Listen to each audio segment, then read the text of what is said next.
ಪುರಾತನ ಕಾಲದಲ್ಲಿ ಶ್ರವಣಕುಮಾರ ಎಂಬ ಸತ್ಪುರುಷನು ಬದುಕಿತ್ತಿದ್ದನು. ತನ್ನ ಕುರುಡು ತಂದೆತಾಯಿಗಳೇ ಅವನ ಜೀವನದ ದೇವರುಗಳು. ಅವರನ್ನು ತೀರ್ಥಯಾತ್ರೆಗೆ ಕರೆದುಕೊಂಡು ಹೋಗುವುದೇ ಅವನ ಧರ್ಮವಾಗಿತ್ತು.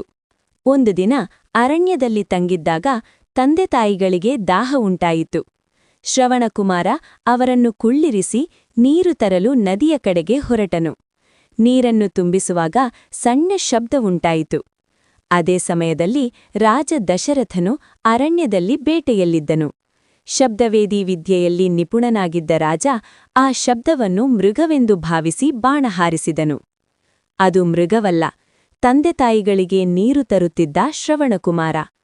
ಮರಣಶಯ್ಯೆಯಲ್ಲಿ ಶ್ರವಣಕುಮಾರ ಹೇಳಿದನು, ರಾಜನೇ, ನನ್ನ ತಪ್ಪಿಲ್ಲ, ದಯವಿಟ್ಟು ನನ್ನ ತಂದೆತಾಯಿಗಳಿಗೆ ನೀರು ತಲುಪಿಸಿ.